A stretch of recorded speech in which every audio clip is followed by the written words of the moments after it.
Hello, hello. Welcome back to the podcast. I'm Ryan, the pessimist. And I'm Carlos, the optimist. And this is Optimist versus Pessimist, OVP. And I guess it's a Star Wars podcast because... I'm secretly I just want it to become a Star Wars podcast. Yeah, this must have been your design from the very beginning. You're like, let's start this podcast right when Mandalorian's starting. And then Star Wars comes out, the Rise of Skywalker. And then the game, Fallen Order, because we're going to be talking about that at some point as well. So it's like... You designed this. You know what? It's just a good time for Star Wars, actually, minus Rise of Skywalker, obviously. But you know what I mean? Like Potentially minus Mandalorian. Okay, you guys, we're going to do this. We're going to talk about The Mandalorian, all of it. We're going to talk about... Season 1. Season 1. We're going to talk about... Mainly, the point of watching it again was to see if it binged better and also if things were better the second time. Surprisingly, some things were, other things weren't, but we'll get to it. Yeah. It was nice to do a rewatch. Before we just watched the series separately, but we decided to this time to watch it all together. But we couldn't do the podcast out of that because it was a headache. I got a headache from watching that stuff and trying to critique everything kind of in person and write down notes and all that stuff. It's only about 4 hours, but we did also pause and take breaks, and we were in deep discussion. Had to have deep discussions and debates over stuff that was going on in The Mandalorian. So we're not going to really go into the major plot points because for the first 6 episodes at least, we really went through everything kind of scene by scene. So let's just talk about like kind of the broader stroke stuff. Well, we finally got how the show was going to go. So we had kind of like a bookends. We had the beginning, first 2 episodes are linked, and then the last 2 episodes are linked. So we had 4 that were dedicated to story. Well, 4 were semi-story, semi-just kind of filler. Right. So I have a question about that actually for you. Yeah. Just personally, in terms of just consuming media, do you think that having callbacks, calling back to previous episodes now gives those other episodes enough validity to say that they're no longer filler? Or it doesn't work like that for you? Because Dave Filoni does that. Yeah. He's about that. He'll throw in a TIE fighter in episode 1 of season whatever, and then in episode 9 of that season, they'll use that TIE fighter. You know what I mean? Like... That's really hard to say because... What kind of weight does that have for you? In terms of... Well, I would say none. It's Wow. really none because... No, not even on a continuity level? Continuity-wise, I'd appreciate it. I like filler being kind of justified, but when I'm watching it, it's still filler. It doesn't matter if it happens 5 episodes later that they kind of use an aspect from it. The entire story itself is filler to explain why this happened when it could have just been explained off the camera or something like that. So I don't think that those really hold water as much for me. I prefer story-oriented telling, or like story-oriented TV shows. I don't like this episodic kind of filler. And like this one, like... There's a lot of that in this. Yeah, it is. Okay, yeah. We found out this is pretty much just Clone Wars live action in terms of... Basically. So what I mean by that is that it is mostly episodic with some episodes that are interlinking. There is more of a narrative there's a driven plot going on right now, but like it is very like episodic. It is very hit or miss, which is also why I compare it to Clone Wars, because Clone Wars has some very high highs, but also very low lows. Inconsistency was a word that Ryan kept coming back to. Every 5 seconds. This is very inconsistent. And actually, let's start with the main character in terms of inconsistency. So Dijon Mustard. Dijon. That's what I thought of too. That's immediately where it went. Yeah. So watching it again, I didn't really understand if he was supposed to go through a character arc or something. Like, what was his arc if there was one? I didn't see one. It didn't seem like we started him off, because I remember thinking, like, okay, maybe he started off as a bad guy, like as a bounty hunter in it for himself, and then by the end of the series, or end of the first season, he becomes like a more enlightened guy, a nicer guy. He works better with others. But it doesn't seem like... It seems like he was just a nice guy through from the beginning to the end. Like he was a nice bounty hunter. He was still badass, but he has some kind of code. It's very weird because sometimes it feels like they are trying to do an arc where he almost started a little darker, and went more towards the light. And this is where we come to the first point of talking about like how things are written. Yeah. You can write things with that kind of arc in mind, and that would have almost been better for this. Yeah.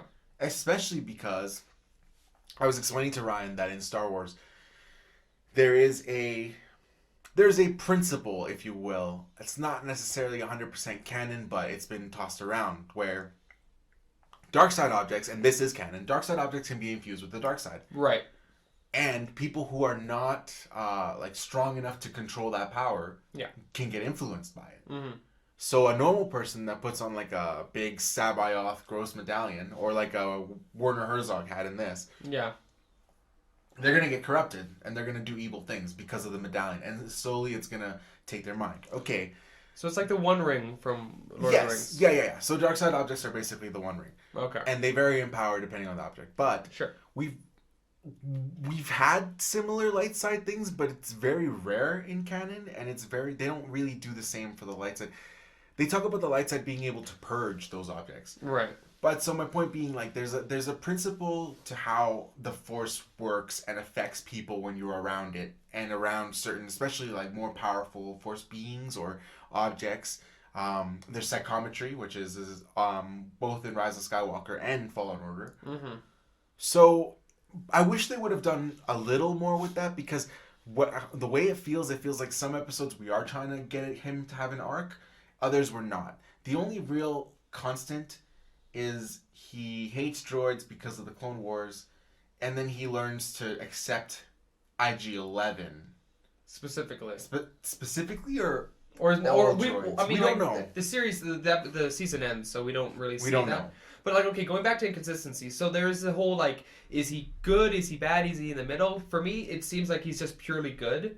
Which again is something like Disney, they don't want to have morally complex characters. We have to have either good guys or bad guys. Imperial people or rebellion. We can't have a middle ground, and I really didn't like that. So also, going back to there's a lot of inconsistency around the main character, despite him being, or regardless of him being good or bad. There's also the fact that he doesn't like droids, but then he makes exceptions that I felt were kind of weird throughout this series. And inconsistent. Exactly. So it's not like he started to make a little exception, then made a medium exception, then made a big one. It's like he made weird random exceptions at random points. Yeah, so that, again, that's a whole point of an arc, is that you have characters start from here, and then by the end of the story, they get to a different place. You can't kind of have them jumping back and forth between the two of them and then call it an arc at the end of the series. Which is also what it feels like. Which is what it feels like. So, like, I didn't like the inconsistency when it came to him working with droids, and then, like, it's like, oh, like, the droids, like, the whole excuse, because we find out in the last episode, I guess we find out throughout the series that the reason he doesn't like droids is because he was alive during the Clone Wars, and droids had just killed his family. Mm-hmm. Specifically a B2 battle droid. Yes. Which, they're very cool. Very cool. I mean, we don't even know if it was him. Cool. He just showed up there afterwards. It could have been anybody, really. You think it was a Roger Dodger? Yeah, maybe. Yeah, maybe. But then again, what was my point now? I lost it. The inconsistencies. Okay, well, what I'm saying is, like, okay, so then droids killed his family, and that's why he doesn't want to work with droids. But he's willing to work with the Empire, who, in another way, killed his new family, because there's a reason why there's not very many Mandalorians. It's because the Empire purged them. Pretty much purged them like they purged the Jedi and stuff like that. Yeah. So, inconsistency. I'm not a big fan of it. So the character suffers from a lot of consistencies. Mm-hmm. He's still probably one of the biggest pillars for this show, because I think Pedro Pascal is a good actor. He's doing a great job with what little he's being given, which I feel like maybe on The Mandalorian himself, the writing is the strongest, but still it's weird. Yeah. Another huge inconsistency for me was the ability level. In terms of his bounty hunting, in terms of his fighting, in terms of what he knows and what he doesn't know, what he can figure out. Look, again, arc, because we had this discussion, like, maybe we should have de-aged him a bit. Maybe have a younger actor play him, even though I like Pedro Pascal, and basically have him kind of get better as the show progresses. Instead of having him, they show him off in the first scene, he's like a super badass, and then he gets his ass kicked by like some kind of weird, like, horse thing in that same episode. The blurg. So like, we had these very inconsistent things, and then the next episode, he defeats these two bounty hunters, not a problem, and then just gets his ass kicked by Jawas. Like, you can't keep going back and forth. Is he very skillful? Ugh. Is he very skillful, or is he lucky and not skillful at all and needs to kind of develop those Right. things. Another thing that really ties into that is that they explore the Mandalorian culture in this a lot, obviously. Sure, yeah. And they do a mostly good job of that. They do a lot of good world building, but tied to his skills, we learn that only one Mandalorian from the Enclave goes up at one time. Okay, that's cool because they explain like it helps us hide in plain sight. Nobody knows how many of us there are. Like, you know what I mean? Like, they're hiding on purpose to survive, But right? what gives him the right to be the one to be out there? Yes, that is my question because it seems like the show wants you to think that he was the best at some times, but then other times he seems like not the best. No. He almost got killed by a rhino. Like, okay. And also it seems like that one bigger guy in one episode when they first introduced this concept of this is the way, right? Yeah. The one bigger Mandalorian comes at him and is like, hey, the metal, you got it from the Empire, you're dirty, it's dirty, whatever. They have a little fight. Yeah. It looks like the other guy was going to take him out. I mean, that's and true. things like that happen throughout the show. Yeah. So my like the way he does the flamethrower, it's so inconsistent and weird. It makes you think, okay, is this guy good or is he dumb? Does he know what he's doing or is he learning? Like, it's really weird. I have a counter here because I noticed while watching it that he needs to be saved constantly.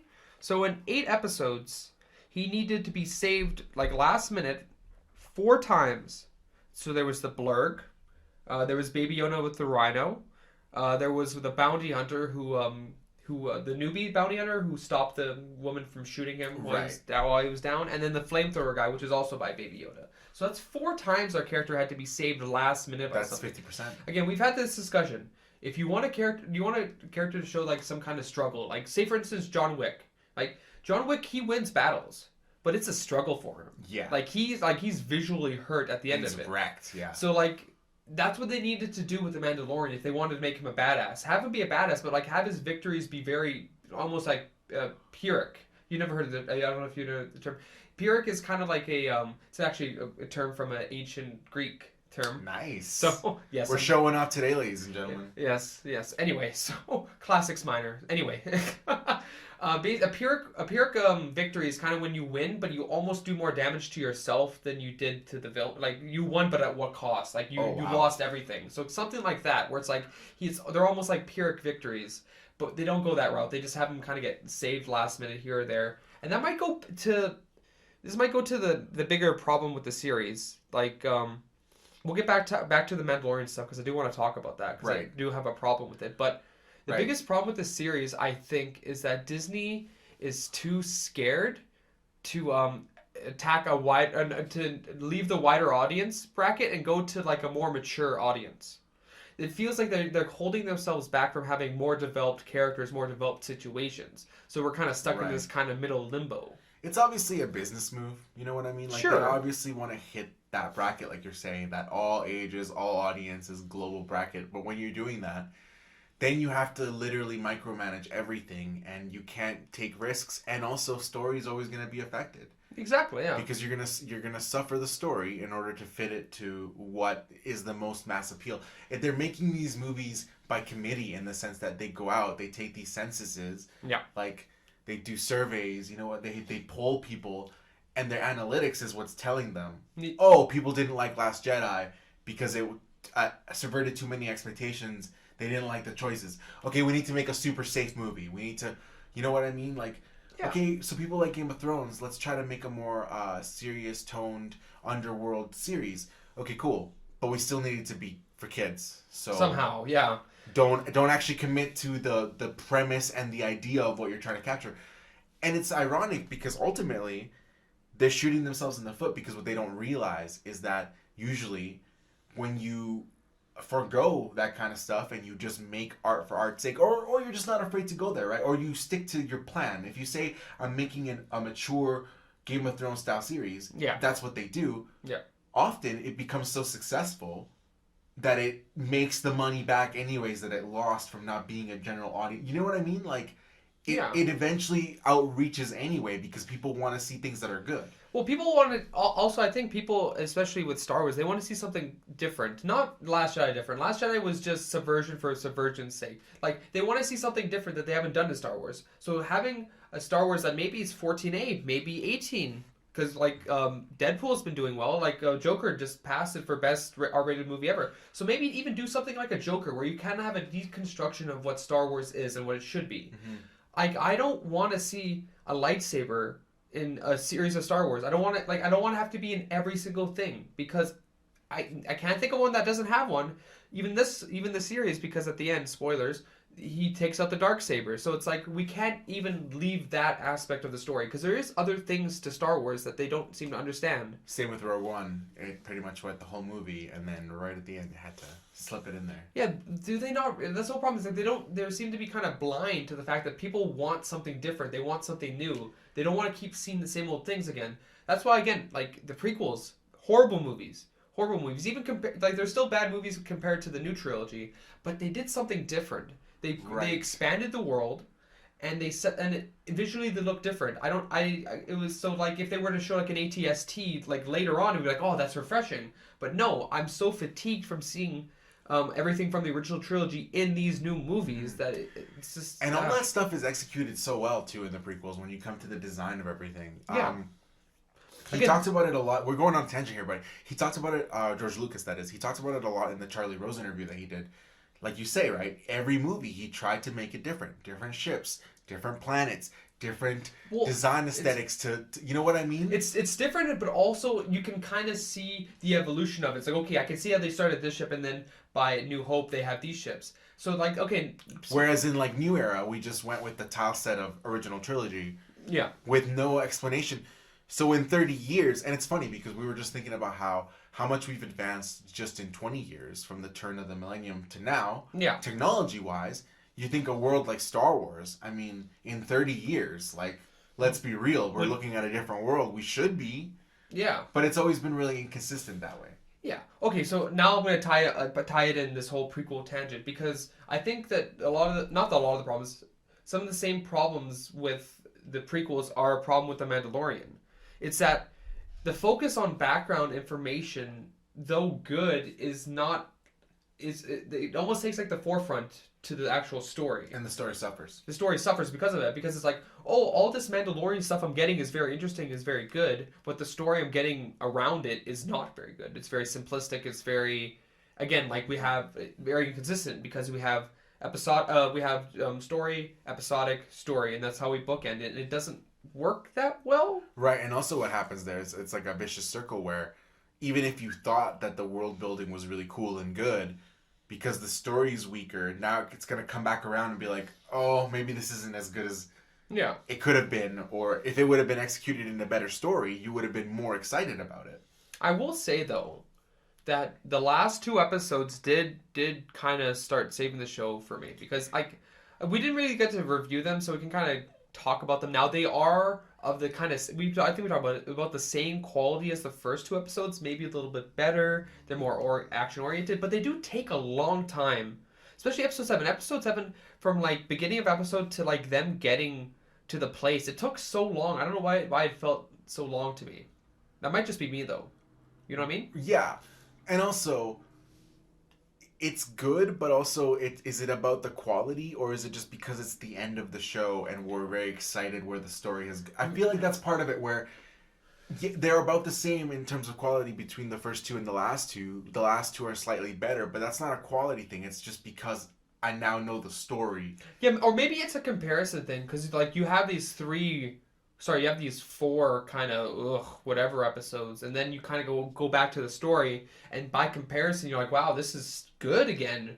But then, is it as good as it was before? Like initially, I don't think so. Like, you know what I mean? Right. So, the last 2 episodes, we'll just talk about it really quickly as like a little, because it's almost like its own mini arc. Yeah. Basically, what ends up happening is that Grief Karga, who's Carl Weathers' character, he's the leader of the Bounty Hunters Guild. Yeah. He messages the Mandalorian and tells him, look, you've been running away. You've been doing a good job fighting their hunters, but they're gonna keep coming after you. Oh. We're gonna come back. Do you want to make that point now? I want to make that point right now. I want to interrupt you immediately. Yes. You don't get to make your point. You don't get to say the story. So, the problem with this is that, okay, if this was like the same length of series as Clone Wars was, which was maybe 13, 14 episode seasons, maybe 20, something like that. Yeah.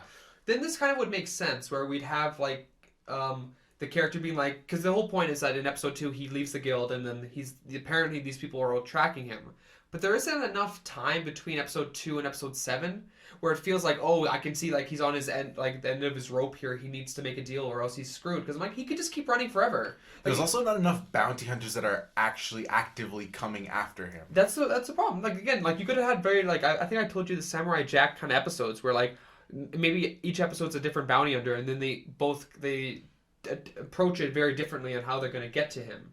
We could have had that kind of focus, but instead we have a Bug's Life, and we have the one where the heist one. It's just boring filler. But anyway, continue on with the story. So Grieva, right? So Grieve? Grieve Karga. He tells him we need to team up with this guy because he wants his city back, and the Mandalorian has no other choice essentially. Yeah, I like that setup because right away they admit that he knows it's a trap, but there is really no other choice. I called this. He goes back to not each planet, but he goes back to the major planet locations and picks up the people that he left behind, and he makes a little crew. Except for Princess Caroline's character, which is weird because maybe she's too expensive. She costs so much money, more than Werner Herzog? No, not Werner Herzog. The Carl Ugnaught. Nick Nolte. Nick Nolte, worth more than Nick Nolte. Oscar-nominated Nick Nolte. Weird. So because what really bothers me about this is because the woman I'm already Cara Dune. It's already falling out of my mind here. Cara. Just yesterday, Cara Dune. Yeah. Well, because I don't want to think about it ever again. After this, we're never talking. I don't want to talk about Mandalorian until ever again. season 2. Season 2, yeah, because it's been overload. So Cara, she mentions like, oh, we need someone to babysit him, and instead of going to the one that actually babysat him in the episode, they went to the Ugnaught, who I think just looked at the Baby Yoda and just kind of continued on doing what he was doing. And is more like the maintenance machines guy. Yeah, like maybe like, oh, there's something wrong with my ship. I better go to this guy and then ask him to come with me, and then that's how they get that ball rolling. Right. So yeah, he goes to each character that we've met. He asks them to join the crew. Right, and then there's a big thing about the IG droid has been reprogrammed. Now, I'm really glad they brought IG-11 back because I think that character, played by Taika Waititi, I think it's good. It's the right kind of comedy in Star Wars. I love seeing that droid, that make, the way he fought, the way he shot. We've been over this, but it was a cool twist to take. Again, execution though.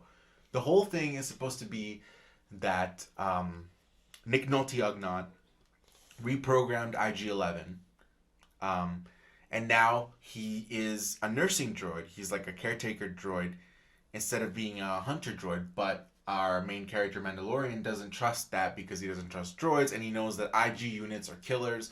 That's what they're meant to do. And the show kind of plays ambiguous with it for the first half of the first episode 7. Like ambiguous in what way? In terms of like you don't really know, you're questioning yourself if IG is good now. Oh, I wasn't. I was like, this is Disney. But a little bit. And Disney, that's the problem. Yeah. That's the problem. In a show that would have been targeted at that demographic you're talking about, that Game of Thrones, more adult audience, we could have gotten more of that. Yeah. And it would have been a more satisfying end to that character arc when eventually what happens. But really, because of the execution, we don't get to have that. Well, yeah, okay, so the story can be almost described in like a couple sentences here. He makes up the crew, he meets Grieva, they travel to the city, Grieva decides not to betray him because Baby Yoda saves him.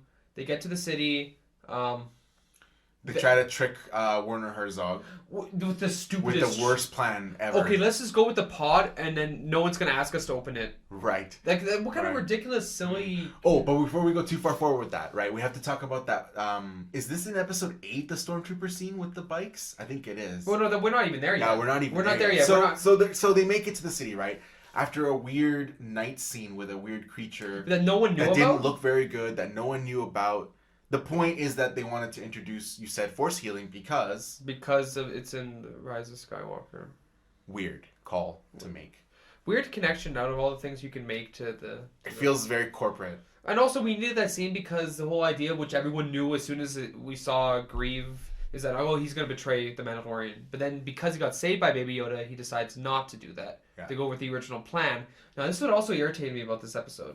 Is that Cara Dune... Mm-hmm. Oh, I got it right. Cara Dune, she keeps bugging him because he said, when he asked him how many stormtroopers, he said there's gonna be about 4, no more than 4.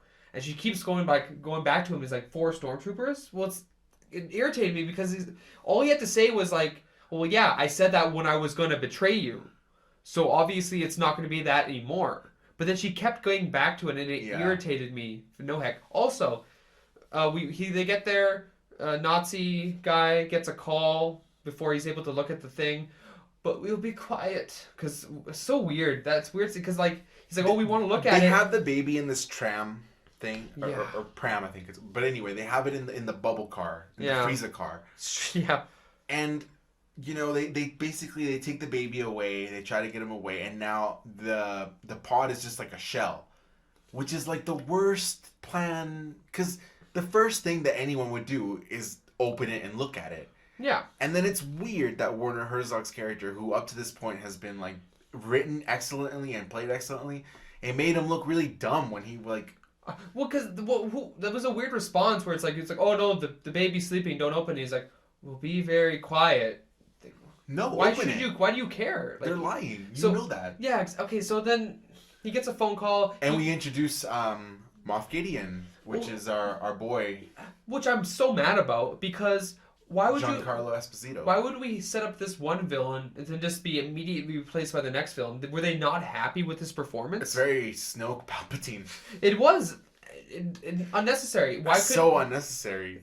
Why can't we just set up the villains and go with them? I don't understand. Yeah, he was a fine villain. He was doing great, actually. It's weird to introduce a new villain like in the last, almost at the last episode because he's introduced right at the end. Yeah. That little scene with the communicator thing with the comlink that was like 2 seconds. You don't even really you don't get anything. He just tells him you're an idiot for not looking because they're lying to you. Yeah, but also so then he shows up. There's a bunch of stormtroopers and death troopers out there, and the Mandalorian kills our main character or kills one of our favorite characters, the Ugnaught, by loudly or by saying, "Hey, they're onto us. Get to the ship." Right. So they didn't know where Queel was. Yeah. That's Nick Nolte Ugnaught. Yeah. But because Mandalorian wanted to know what the status was, he calls them on the comlink, and that's what gives them the signal. At least the way it's shot, that's what it looks like. Well, yeah, because it cuts to the scout troopers like hearing it on the comm, and then they go after him. But they were just idle before. Yeah. But then also, does the comlink give them like geographical location? Is that how we got there, too? That's another super inconsistent thing in Star Wars. Sometimes they do. Yeah. And sometimes they don't. Sometimes they can be tracked. Sometimes they cannot be tracked. Sometimes they're often easily hackable, and other times they're very not. Okay. Comlinks are very inconsistent in Star Wars. Yeah, so we ended the episode with the Ugnaught being shot and killed, and then just getting the Baby Yoda. Yeah, I mean, like, it was better, but again, like, it took so long for them to get to where I wanted to get them to, but by the time they got there, the show just ended. And then, like, you kill one of my favorite characters on the show. Not happy. So then we have episode 8, which begins with you said this is very much Taika Waititi? Yeah, Taika Waititi, that's his style. So, Mr. Thor Ragnarok, for those who don't know, but really, he's from New Zealand, and he did one of the movies I really like called What We Do in the Shadows, which is a vampire mockumentary. Very funny. Yeah. Okay. Just he has that style, that kind of awkward conversational humor. You know what I mean? Sure. Humor out of like the everyday. That's kind of his forte. Sure. But this scene, I liked it. It works because stormtroopers, it's a kind of a callback to the scene in New Hope when they're talking about the speeders and Obi-Wan's turning off the tractor beam stuff. And they're like, have you seen the new speeder? Whatever. Stormtroopers talk the shit all the time. They're regular schmucks. Well, I get it. But this scene went on way too long. Well, I don't even like the scene because it doesn't fit the context of the show. Like, it's a fine scene on its own. Like, if you're like, hey, this is a new college humor skit where it's like just 2 stormtroopers just sitting around talking. That's basically what it is, actually. Yeah, but like if that was the thing, that would be fine. But this doesn't fit with the show because the show hasn't been overtly funny and it hasn't dedicated itself to that kind of premise. So it to me it was just jarring, and I just kept being like, this scene should just end. But that's what I mean. If it was shorter, you probably wouldn't have felt that as much, or even noticed it at all. You would have been like, oh, they tried to do a weird comedy thing. Well, the New Hope thing, it's not even funny. It's just more like, oh, these guys are just having a conversation. Whereas in this one, it's so clearly they had Jason Sudeikis as one of the troopers. Like it's so clearly. Also, they do like funny. a bit of like slapstick with Baby Yoda because he's in the yeah, pouch. hitting toddlers, hilarious, Carlos. Yeah. Thank you. Yes. Yeah, so you won't make it adult mature show, but you'll make a show where they're hitting a baby. Like, where's the consistency? He's Disney? 50 years old. That's how they get away with it. Oh, I guess so. That's right. Yeah. This episode is just a lot of action, a lot of stuff going on. Right. I like the bottleneck situation in terms of like war and a story, but I think this one seems really contrived because I'm confused why they can't. Basically what happens is that Moff Gideon traps them with just an immense amount of soldiers. They're setting up a carbine Gun. a gun. Yeah, like a big Gatling gun.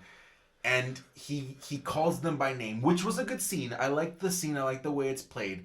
But again, it doesn't work because we're just introducing Moff Gideon at the end. It's cool that he knew their names. Yeah. It's really cool that they tied it back to ISB, which is the Imperial Security Bureau, which is like, I don't know, like the FBI, I guess. Okay. But, so he knows information. And also, because he knows his name, he knows Mandalorian's name, that's how we learn the name. Great. Mm-hmm. The whole point is that they're trying to get out and go to the sewers. Okay, but why is he? But the reason why is he negotiating with them? Because by this point he knows that they don't have the Baby Yoda. And also by this point his troopers already have Baby Yoda. So why is no one coming back and telling him that they have it already? Oh, because apparently they didn't want to risk interrupting him because some guy got kills killed. Guys. Like it's really contrived because there's no reason there should be negotiation. He should just level the building and leave. What it was is that they wanted to give him more dialogue and a bigger scene. Literally, that's what it feels like. Yeah. Oh, also, speaking of this scene, because that's stupid. And then IG-11 does something really stupid because instead of bringing the baby to safety to the ship, which was the original plan, he decides that it'd be safer for him and the baby to go right into the town that's full of stormtroopers and then start shooting and gunning down everybody with the potential of Baby Yoda being hit. Easily, very easily. So, I don't understand the logic there. No, I don't actually. What it is that they wanted IG-11 to be in the last action scene, but they didn't write it properly to get him there because he gets reprogrammed as a nursing droid, right? As a nurse droid. So his primary objective is to keep the child safe. Yeah. So, like you say, taking that risk for a logical robot droid makes no sense, and also already goes against his prime directive, pretty much. Yeah. And it wouldn't have been anything. You wouldn't have even needed an extra scene. It would have just been, he drops Baby Yoda off at the Razor Crest. Yeah. He puts it on lockdown mode, right? Or something, yeah. Something like that. Then he goes back. Then he's in the sequence. And the Baby Yoda's fine. And Baby Yoda's safe. But, yeah. So then, we have the big action scene outside of the bar. It's good. It's standard. It's good. Standard, yeah. It's weird that Gideon is kind of just walking around and no one's been targeting him. Also, what's also weird is his costume. It's a half Vader, half Vader, but it feels like he's missing a helmet. He looks like he's an Inquisitor. Because he's got a cape, he's got armor. Yeah, it does look like he's part of the Inquisitors actually. Yeah, so it's weird that he doesn't have the headpiece. But he's a Moff, so that's kind of weird. He's kind of like General Grievous in Revenge of the Sith, where he's kind of walking around in the background when these people are having this action scene, for some reason. So. Yeah. He hurts Mandalorian by blowing up the carbine gun. And then we get, because we had to have this, where we get the face reveal. I did not like this. I did not want a face reveal. Mandalorian is at death's door. They're bunkered down in the bar where they were. Everything's burning around them, whatever. He's trying to commit a warrior's suicidal death, pretty much, right? I guess. Which... Okay, I get it, but it was weird a little bit. Execution, something weird was about it. Well, it took them so long for so much convincing that at some point I'm like, they might just be actually killing him at this point, because there's no way that after this much convincing he has to do. So then eventually what happens is that it's just Mandalorian and IG unit. And the IG unit says, I need to take your helmet off if I'm going to save you. Yeah. Okay, but it's part of the creed, part of the code, not to take your helmet off, because if you take it off, you can never put it back on. Living thing. For any living thing. Again, but I like it. I don't like it because, to me, there's a good actual argument to make in Star Wars that these droids are people. They kind of have the same kind of. They should have the same kind of rights as people because yes. they have personalities. The data thing. Yeah, the data thing, pretty much. They have personalities. They can it is kind of a bit of a stretch to me, but like again, you could make arguments for either side here. But for me, I'm like I get it that it's like a cop out a bit, but that it is kind of a cop out, and it's also like that's how they wanted to resolve his droid thing too. That was like their big moment. He's gonna trust him with his biggest secret. Again, it's the execution, man. I don't know if we just needed a better structure so that the arcs were more clear. That's obvious, but this would have been more satisfying if all the robot stuff that you had a problem with would have been clearer throughout the show and would have gone in a normal arc that starts at a point and goes. Actually, bringing back to the whole droid thing, I forgot about this, but like I think in this episode or the episode before, we have the full reveal of the flashback, but it was so unnecessary that it felt like, why didn't we just kind of like maybe tease the flashback here or there throughout the series instead of like I'm pretty sure like after like the second or third flashback that they showed, like, okay, I got the entire story. But then they kept hinting back at it. And then we have the full flashback, which doesn't add anything. It was just such a jarring thing. That's definitely an execution mistake. I like the idea of having the flashbacks be revealed throughout the series, but maybe you needed a bigger flashback or a more elaborate ambiguous. More ambiguous. Or maybe different flashbacks? Maybe. Different parts of different battles? Or like, something needed to be changed about the execution. Because you're right. By the second time they're showing it, like, you can piece together what happened. It's not like there's something we don't know. Like, it's not like we're questioning if the parents survived or something. No, we know they're dead. They're gone. Didn't you make the comment that like they had enough time to actually get in the bunker? My mom actually. Props to my mom. She totally right away when we were watching the episode, she actually stopped and was like, "Look how much time they have to get into the bunker with them." And she also said like, it's meant to be shot in a way where you open the little bunker and there's not a lot of room, but it actually looks like there's plenty of room down Especially there. for 10 seconds, because that's how long they needed to wait in there was 10 seconds, because that's how long it takes. They hug him, they kiss him, they even whisper some words to him. Like, there's a long time. There's a lot happening. Yeah, there is, but I counted. Like, once you hear the explosion, I counted, and it was, I think, 11 seconds until the Mandalorian showed up. So it's like it would have been fine. But anyway, back to this. Okay, so they get to the sewers. He got fixed with the what is that spray? It's Bacta infusion. So Bacta is the thing that Luke swam in Empire Strikes Back. We go to the sewer, and then for some reason we realize that all the Mandalorians, even though they made such a ruckus in episode 3, and even said they had to relocate, stayed there, and therefore they're all dead now. Yeah. So this is a problem I so have with the inconsistency of the show. Yeah. We showed the Mandalorians taking out the Bounty Hunters Guild, which they're way better than Stormtroopers. Even in this show, in this episode, they make that joke about how Stormtroopers can't aim. Also, Mayfield in episode 6 makes a joke about how Stormtroopers can't aim. I wasn't a Stormtrooper, pal, because he was some kind of Imperial sniper. I bet he still sucked. He did. We saw him suck, so we saw that for sure. So yeah. So the show's aware. And it's so weird. And then it does something like, oh, they killed them off screen. Okay, sure. But again, if this was Game of Thrones, we would have seen that battle, I'm sure, right? We would have got to see the Stormtroopers. And even if not, you asked me, how is that possible? I said, the only way it's really possible is overwhelming numbers. Yeah. Where they just kept sending wave of guys. But this isn't the Empire, though. Yeah. This is the Imperial Remnant. This is a warlord, essentially. Sure. So that even doesn't really track. No. So then we get the armor. There's armor. He talks to Mother Townsend. What's her name? The lady. So she's the matriarch of their little enclave. The only one that survived. She's also the blacksmith, and she knows the way. She's cool. I like her character a lot. I like the exposition that she gives. But again, it's exposition. She's good for being a background character. I like that they made him restock ammunition. She tells him to, straight up. And then, of course, we get the reveal of, here is your jetpack. You're forgetting, we get the setup for season 2 here, where she's like, she tells hey, him that. you're gonna be his daddy until you find his planet and then bring him there. That's your job now. Because now Baby Yoda is now considered a foundling now, and now he's under the protection of the Mandalorians. Maybe you should just keep him and give him like Mandalorian armor at some point. There's already those memes going around. Actually, the way this is, it's cool because it sets up a cool season 2 where you don't know if he's gonna find the planet or if he's gonna just train him as a Mandalorian. There's both options. No, it looks like they're gonna do They're going with the episodic route. They're going by, we're gonna go to this planet. Is this the planet? do these guys know about this species? And like we're just gonna get more episodic garbage, and then I guess we'll keep getting the Moff Gideon, who I did not care about at all as a villain. You know what I mean? Again, but do you think he'll train him a little bit in Mandalorian ways, or no? No, We're not gonna be that clever with it. we're not. He's just gonna be a Force user. Okay. Right. That's I think. Boring. Yeah. Oh yeah. No, boring. The for boring sure. route. The more boring route. So then they go through Mustafar's river for some reason because that's how sewers work. Right. The lava river.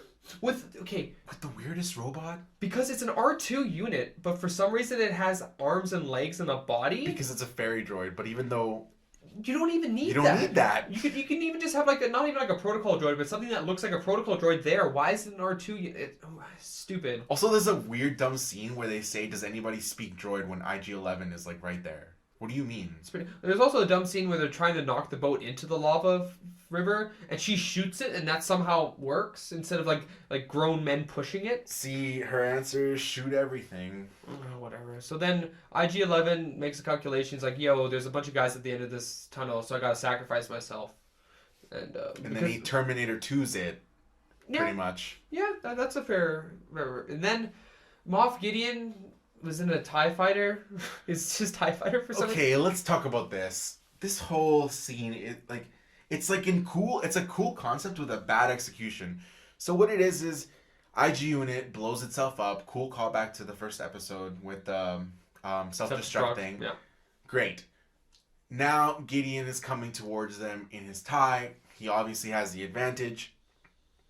And he kind of does a strafing run, but he misses, which, okay, sure, dramatic sake. But the way it's shot, it should be shot in a way where he almost hits them. Yeah, but it's not shot that way. No, it wasn't. It's shot in a way where he's like an awful aimer. Like, yeah. Oh yeah, no, because and then the Mandalorian's like, oh, he won't miss again. But then he proceeds to miss again. Like worse even. Worse. Like, they weren't even undercover. He like it almost like he stopped shooting like right before the ship, and then after the ship he shot again. It's like the worst kind of shooting ever. I guess maybe he was distracted because at this point Mandalorian decides to use his jetpack. Right. So there's a little nitpick I have about the jetpack is like the armorer, the matriarch. She says, Have you trained in the way of the Rising Phoenix? Yeah. Cool name for jetpack, using a jetpack. I like how the Mandalorians have like fancy cool names for just using their stuff. Like, yeah. They're cool. But then she says it won't listen to your commands until you control it. So you're going to have to do your drills once you're healed up.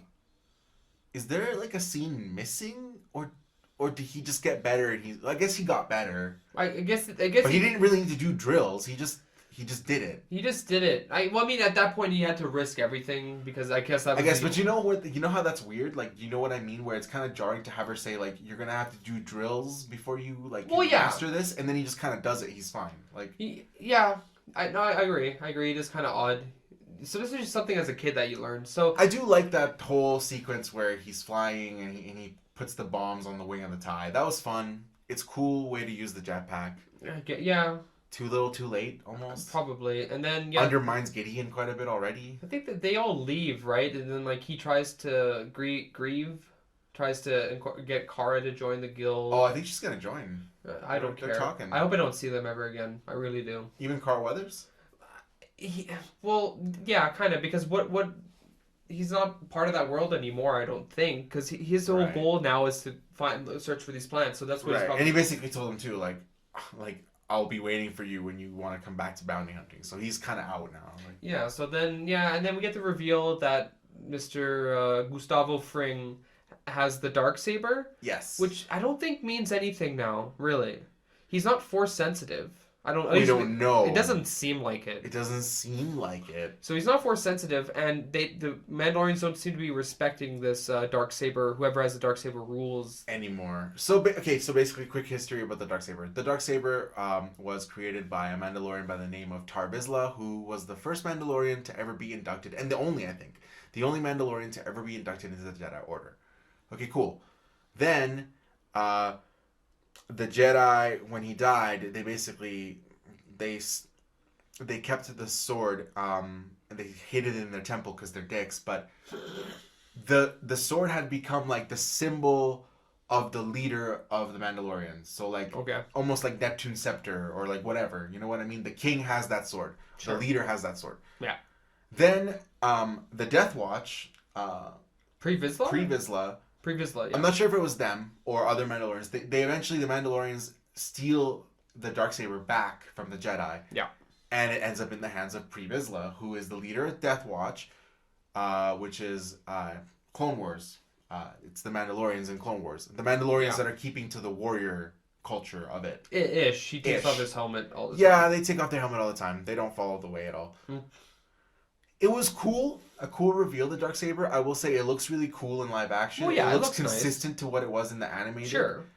But what does it serve? Other than, like, because we... Other than a cool tease and a setup, probably nothing. Set up for what way? Because we already Season knew 2. that... Well, but we knew he was on Mandalore. So, like, I knew who was Mandalore. I said we knew he was on Mandalore, and then that he had access to getting the Darksaber at some point. So, like, what is... Like, he's... Right, okay, but they're setting up intrigue in the sense that... Okay, spoiler for Rebels. Whoever hasn't seen Rebels. At the end of Rebels, the character that ends up with the Darksaber is leading the Mandalorians. That's a character that could be brought into this show because her voice actress is Katie Sackhoff, who is Starbuck, who is a physical actress, much in the same way as Brie Larson or like... Yeah, so she could totally do it. And now we know that somehow, probably during the Purge, I'm assuming during the Purge, Moff Gideon killed a lot of Mandalorians and he must have taken the Darksaber from her. Did he take it from her in single combat, like it was supposed to be traditional? Like, that would be interesting.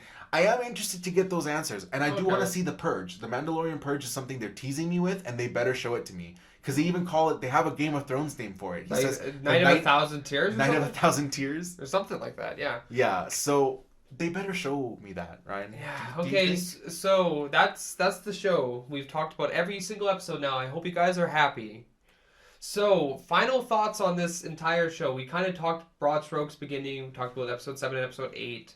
The more we talk about it, the more there seems to be more problems pop up here. So, but then I will say also that watching it back and watching it binging, a lot of things that I thought were clunky the first time around didn't seem as clunky. But we don't know if that's because it was actually better the second time around, or we were just used to it and knew what was coming and weren't bothered by it as much. It's probably that one. It's probably that one.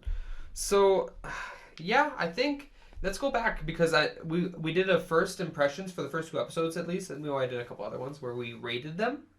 So we started at 8. I think we both hit it with a solid 8. What is your number now? And having the whole show, having rewatched the entire show. The whole show is, I mean, really, it's like a 6.5 show. Maybe a 7. You could push a 7. You could push a 7 if you were to focus on the 4 episodes. There is a lot of things I don't like in the 4 good episodes, but like, yeah, there might be enough to push it to a 7, but I think I'm kind of with you at like a 6.5 and a 7, which is weird because the show is still getting all this praise. Okay, so let's talk about the fandom for a second. Okay. You guys, I know we want it to be good. I really want it to be good. Yeah. I love Star Wars, and the thing that's the most frustrating about this show is that it proves that there's so much potential in the IP. Yeah.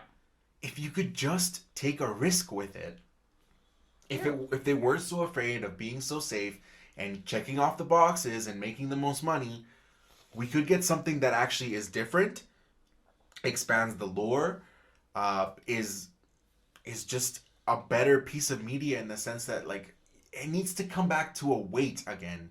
It needs to have a cultural relevance. You know what I mean? I think though, yeah. Like, it needs to try for that higher level writing where we're reaching things that actually, we're talking about things that matter, about the human condition, about, you know, even with the hero's journey. I know it's a simple version of that, but we do kind of get into that a little bit. I think we need to take a back seat from action-oriented shows. We need to take a back seat from lightsabers and the Sith, because that stuff's all very simplistic. It's dark side, light side. There's gray Jedi, but that's kind of a new thing that hasn't really been fleshed out yet. We need to, again, a good starting place. Underworld. kind of have the syndicates kind of like having this kind of back stabbing kind of civilization, like having these people like maybe we follow a guy who's trying to make it into the civilization, into like Black Sun or something. or something like that, and like we have like all these kind of interesting twists and stuff like that, and without any kind of force powers or anything, just mostly aliens and like other weaponry. Right. So one interesting way they got around that in the expanded universe was, especially with Black Sun. Speaking of, Yeah. Prince Gisor, which was the leader of Black Sun. This is all Shadows of the Empire. Ugh. Yeah. Okay. Yes. So he's a Falleen. The Falleen, what they have is they have pheromones where they hit you with their pheromones, and you're more prone to liking them. You're more prone to their suggestions. You want to please them, and you don't really know why. It's like a natural physiological reaction, right? Would you say that they had falling for them? Yeah. Okay. Wow.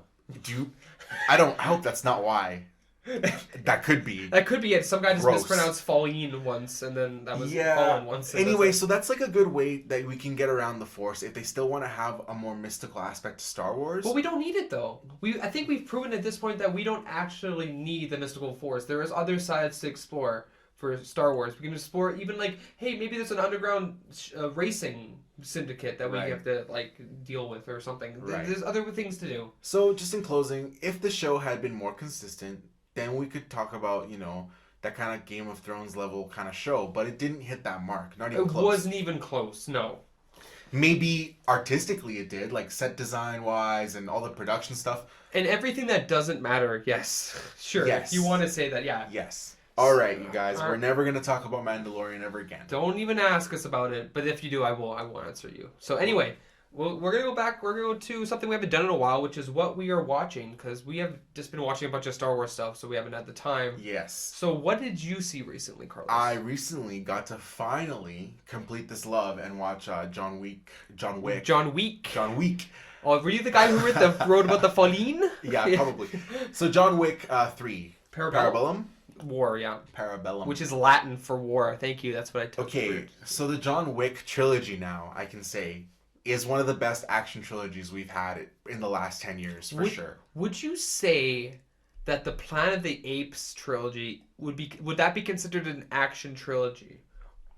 Because there is action technically, in it. I guess yes. I'm sure it's categorized as action adventure films. Maybe, because like there's a lot of good. No, it's sci-fi, isn't it? Planet of the Apes. Sure, but there's a lot of emphasis on the action, yes. so especially this new version of it. Okay, so I was just kind of curious on that. So yeah, Parabellum. So where would you place 3 between 1 and 2? You know what? It's hard. I think for me 2 is the best. Yes. And 1 is slightly better than 3. Okay. But it gets pretty close, which is really satisfying because all 3 movies are great. Like, they are fun to watch. Like, the third movie is not a bad movie by any stretch of the imagination. One thing I really loved about it is that it keeps somehow upping the ante, even though at the end of the second one, I thought, this is crazy. Now he's going to have all the, all the bounty hunter guild, essentially. Oh, yeah. After him. Yeah. And in the second one, they just do a good job of doing exactly the opposite of Mandalorian didn't do. We see assassins coming after him all the time in the streets. He can't even go to the bathroom. You know, like what I mean? He's like on the run from everybody. It wasn't even 5 minutes, and he already brought up Mandalorian. Yeah, I'm sorry, you guys. You guys. Okay, so yeah, the second one is definitely the best in terms of action, in terms of story. I mean, like the story has never been the forefront for John Wick, but they have always had a good enough story and interesting enough lore to keep people interested. And I also appreciate that all 3 movies kind of focus on a different aspect of his skills, in the sense of like the first movie is a lot of the gunplay stuff, like the gun fu kind of stuff that he's doing. And that carries over, but I feel like the second movie was like a lot bigger in terms of like the set pieces, but also the physical hand-to-hand stuff. And then the third movie, they do a lot with knives. He's knife throwing a lot, which was different. I enjoy the horse stuff a lot. Yes, he does. He rides it on the side like you can do in Phantom Pain. Yeah, no, but the one where he's like they're fighting in the stables and he's like hitting the horse so that it'll buck or kick. Yeah, and they kicks him. Yeah, he uses the animals. Yeah, like stage hazards in a video game. He is living Bullseye. He can find make anything a weapon, but not in a stupid way where like it doesn't make sense for Bullseye. Right. So okay, now back to John Wick 3. If I were to point at a problem with the movie, it's just that I think the last act, or like even a little bit before then, it is kind of muddled. Because the whole point of the first act is like he's running away, and then all of a sudden he's not running away, and all of a sudden he's working with the hotel, and then he's betrayed by the like. There's a lot of That was things one thing where this movie's weaker than the other ones for sure. It's not as tight. No, not narratively. No, it still has all the action set pieces that we would want. The Halle Berry one is a bit mixed, mostly just because we didn't. The Halle Berry stuff was very like I don't want to say on the nose, but like she was distracting. Yeah, it's like Halle Berry's not awful, but she's not even necessarily serviceable. She's just Halle Berry. Yeah. She's the same. She sticks out. Like she takes you out of anything because she's not playing a role. It's just there's Halle Berry. Here's mad Halle Berry.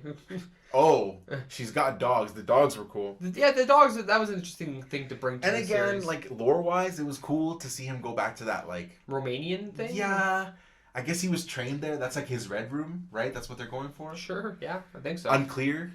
I know that you didn't like this. I kind of liked this kind of woman that The was auditor. the auditor, the representative that's kind of going to all these people. It's like, hey, you did this thing. Like it kind of keeps the second movie like keeps all those people in check, and I kind of like that they did that because most of the time, most movies are just kind of like, oh, we'll just never do that again. Whereas in this one's like there's actual consequences. Actual consequences. And it actually does help the world building too because it gives a lot of fear and like ambiance and power to the high table. Yeah. Like it's like, oh, even the top guys in this organization are at risk of getting taken out if they don't follow the rules, if they don't stick to the code. Well, yeah, because like the whole beef with like the hotel owner was that like it's like, they're like, okay, so you gave him like a time limit before you did this. Why did you do that? It's like, oh my god, like I didn't even think about that as like breaking the rules. So like it's very interesting. I did like it. I know you didn't like the actor they chose for the auditor. Yeah, I like the concept of the character, but maybe the way she was written, maybe it's not even the female actor herself, but like she was just, snooty, and she would just come in and be like, well, these are the high table rules, and you didn't follow them, so you're screwed. That's the point, but I wish that had gone to, one of these, like, bit actors that, like, that you like to see pop up and stuff that, like, even though they have a tiny role, they make it really impactful, you know what I mean? Yeah, like, something like that, yeah. instead of just, like, a stand-in.